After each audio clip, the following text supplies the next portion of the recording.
आप मंत्री थे ना 17 महीना, आपने कील काटी एक पेंचर की दुकान लगाने का काम करा है उद्योग के मामले में? आप सीएम के साथ बैठते थे ना, आप डिप्टी सीएम के साथ बैठते थे ना, आपने क्या लाया? कुछ काम नहीं करेंगे तो बोलना तो पड़ेगा ना। उनका मुद्दा तो हम उठाते हैं, हम जिला पार्षद हैं तो क्षेत्र का मुद्दा उठाना चाहिए, हम पूरे विधानसभा का मुद्दा उठाते हैं। हम बोल रहे हैं वो तो नहीं है ना सच सही या गलत, आप रोड पे जाके देख लीजिए ना। आप यहाँ से मोटरसाइकिल से निकलिए जाके, यदि आप चल जाइए तो आप बताइएगा। तो काम कर रहे हैं, लेटर पे लिख दिए अपने पास रख लिए, तो सारे आपको भी पता है कुछ दिन में आचार संहिता लगने वाला है। उस लेटर से क्या होगा? उस लेटर से कुछ होगा? क्या होगा? वर्तमान में आरजेडी के विधायक है समीर महासेठ, मधुबनी विधानसभा से ताल्लुकात रखते हैं। आप उन पर बहुत ज्यादा नाराज रहते हैं, आप बोल रहे हैं कि वो काम नहीं करते हैं। वो तो मंत्री भी रहे हैं, क्या मंत्री रहते हुए भी उन्होंने काम नहीं किया?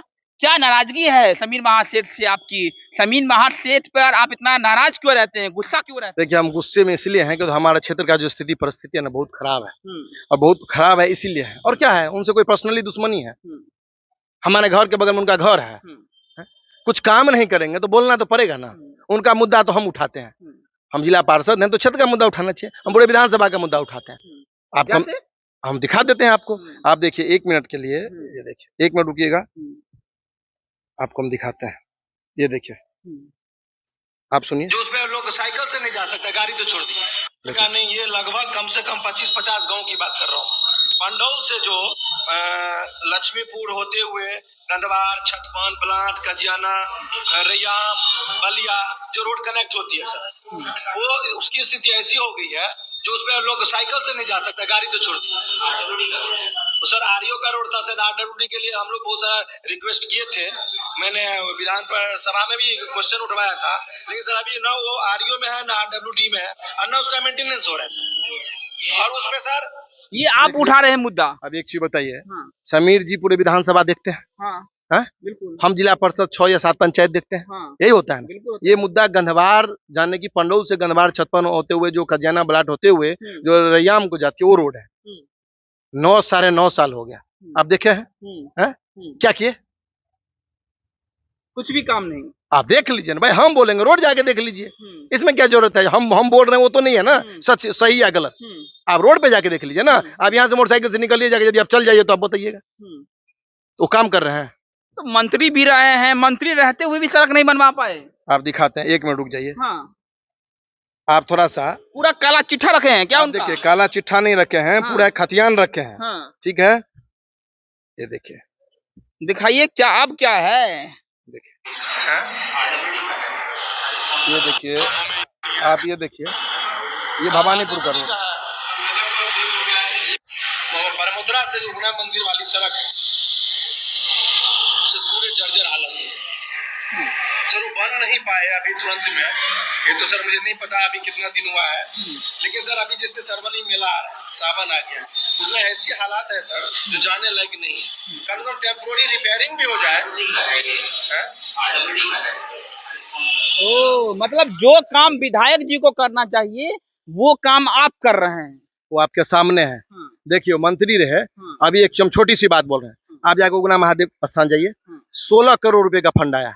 माननीय युवा के हृदय सम्राट नीतीश मिश्रा जी कला संस्कृति मंत्री बने, हम उनके पास गए, पूरे ग्रामीण उनके पास गया, रिक्वेस्ट किया, जो हमारे उगना मंदिर का ये हालत है ये कोई देखने वाला नहीं है। 16 करोड़ रुपए का फंड आया। आप भी तो मंत्री थे ना, आप मंत्री थे ना 17 महीना, आपने कील काटी एक पेंचर की दुकान लगाने का काम करा है उद्योग के मामले में? आप सीएम के साथ बैठते थे ना, आप डिप्टी सीएम के साथ बैठते थे ना, आपने क्या लाया? वही उगना मंदिर आप जाइए, वर्क चालू है, 16 करोड़ रुपया आया। हम लोग ने रिक्वेस्ट किया जाके मंत्री महोदय को, दिए। लेकिन समीर महासेठ के पिताजी भी विधायक रहे हैं, खुद विधायक समीर महासेठ जी हैं, पारिवारिक उनका जो है वो राजनीति चली आ रही है, तो ऐसे में कैसे ध्वस्त कर दीजिएगा समीर महासेठ को? क्योंकि आज से पॉलिटिक्स नहीं कर रहे हैं उनका परिवार तो बहुत जमाने से पॉलिटिक्स में है, तो आप उसको ध्वस्त कर दीजिएगा, इतना आसान तो नहीं है बिट्टू मिश्रा जी। ध्वस्त तो हम नहीं करेंगे। पहले राजा की जमींदारी चलती थी ना, है कहीं? अब तो नहीं है। नहीं है, कैसे ध्वस्त हो गया? उस समय होता है, ये जनता ही राजा बनाता है और जनता ही ध्वस्त करता है। हमारे अंदर न ताकत है, जो हम उनके पाँव के धूल बराबर नहीं है, लेकिन ये जनता की ताकत है जो उनके पिताजी थे, नाम था, काम किए होंगे तभी थे। कोई राजकुमार महासेठ ऐसे तो नहीं बन गया होगा, वो कुछ किए होंगे तो थे। आज उन्हीं के लड़के हैं और ये विधायक हैं, 9.5 साल हो गया। तो यही जनता ना, कौन बनाया? बिल्कुल यही जनता ना। ये विधानसभा चुनाव हार चुके हैं, आपको जानकारी है? हार चुके हैं। हाँ, हार चुके। नहीं जानकारी है? क्या बताइए। उनके बूथ पर कितना वोट आया था अभी लोकसभा चुनाव में? जैसे 44 से 65 नहीं पहुंच पाया। जो दो गद्दावर नेता थे यहाँ के, एक पे आया 44, एक पे 60 या 65। आप डाटा उल्टा के देख लीजिए। 34,000 वोट से भारतीय जनता पार्टी, माननीय नरेंद्र मोदी जी के जनता का प्यार, आशीर्वाद, और माननीय अशोक यादव सांसद जी को जनता और का प्यार और आशीर्वाद मिला और मधुबनी विधानसभा से 34,000 वोटों से लीड किया लोकसभा में। कितना से? 34,000। और उनके बूथ पर कितना वोट आया? 44 से 65। बाप रे बाप। हम बोल रहे हैं। जमानत जब्त हो करवा दिए पूरा बूथ पर। आप लोकसभा में देखिएगा ना क्या हुआ, कि नहीं देखिएगा। मतलब आप ये बोल रहे हैं लोकसभा के आधार पर बोल रहे हैं कि विधानसभा में भी उनका हाल खराब रहेगा, आप ये बोल रहे हैं? देखिए, उनका हाल इसीलिए खराब है क्योंकि अभी बस लेटरबाजी चलता है। ठीक है, लेटर पर लिख दिए ये हो गया। अब कहाँ हुआ भाई? लेटर पे लिख दिया, अपने पास रख लिए, तो सारे, आपको भी पता है कुछ दिन में आचार संहिता लगने वाला है। उस लेटर से क्या होगा? उस लेटर से कुछ होगा? क्या होगा? गंधवार का रोड दिखा दिया, भवानीपुर का रोड हमने माननीय MLC घनश्याम ठाकुर जी को भी धन्यवाद देना चाहते हैं। उनसे हमने विधान परिषद में क्वेश्चन करवाया था और वो रोड पास हो गया और अभी वो उसमें है, टेंडर में है, बहुत जल्दी प्रक्रिया शुरू हो जाएगी। लेकिन आपने क्या किया? भवानीपुर का बात बोल दिया है, आप जाके देख लीजिए। मतलब आप ये बोल रहे हैं कि अब राजा का बेटा राजा नहीं बनेगा, राजा वही बनेगा जो हकदार होगा, जो मेहनत करेगा, आप ये बोल रहे हैं? होना चाहिए कि नहीं? होना तो भाई यही चाहिए, लेकिन ऐसा होता तो नहीं है। पहले जमाने का घर जाके गांव में देख लीजिए, कलर पोचारा नहीं हो रहा है। हो रहा है।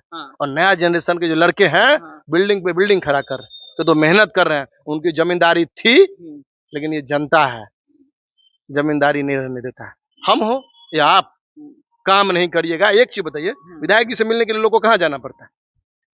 अब आप, हमको तो लगता है पटना जाना पड़ता है। इधर आ जाइए, थोड़ा और भी जगह दिखाएं। हमको तो लगता है पटना जाना पड़ता है कि विधायक जी मधुबनी में रहते नहीं है। अब वोट मांगने कहाँ आना पड़ता है? जाहिर सी बात है, मधुबनी ही आना पड़ेगा। मधुबनी विधानसभा के ग्रामीण क्षेत्र में आना पड़ता है। और आज मान लीजिए कोई जनता को कोई जरूरत हो, तो यहाँ से 100 रुपए का खर्च करके उनके आवास पे जाएंगे। कहाँ जाएंगे? उनके आवास पर। पता चलेगा विधायक जी नहीं है, फिर वो आएंगे। ऐसा उचित लगता है? सही बात, उचित लगता है? अब विधायक जी को सदन में भी जाना होता है, कभी कोई सदन भी चलता है तो उसमें भी रहना। आप सदन में जाइए, जनता का आवाज उठाइए, कोई सुनिए। लेकिन जनता कहाँ मिलेगा आपको, ये पूछना चाहते हैं। हम तो बोलते हैं, RJD कांग्रेस वाले को भी बोलते हैं, अपने नौजवान भाई को गांव का जो हो उसको दीजिए। नहीं यार, आज हम 3 बार थे ना विधायक, कि नहीं थे? कैसे थे? लोग जाता था ना मिलने के लिए, काम कराने के लिए। हम तो गठबंधन वाले को भी बोलते हैं, गांव का बेटा ही गांव का दुख समझ सकता है। क्या हम गलत बोल रहे हैं? सही बोल रहे हैं। शहर का बेटा तो शहर में ही बैठेगा, लोग को मिलना हो तो 100 टका का टेम्पू करके जाएगा, तभी मिलेगा, चाहे कोई भी जाति का हो। क्या RJD में मान लीजिए यादव समाज हो या मुस्लिम समाज हो, उनके लिए वो घर पे आते हैं मिलने के लिए, तो उनको भी वहीं जाना पड़ता है।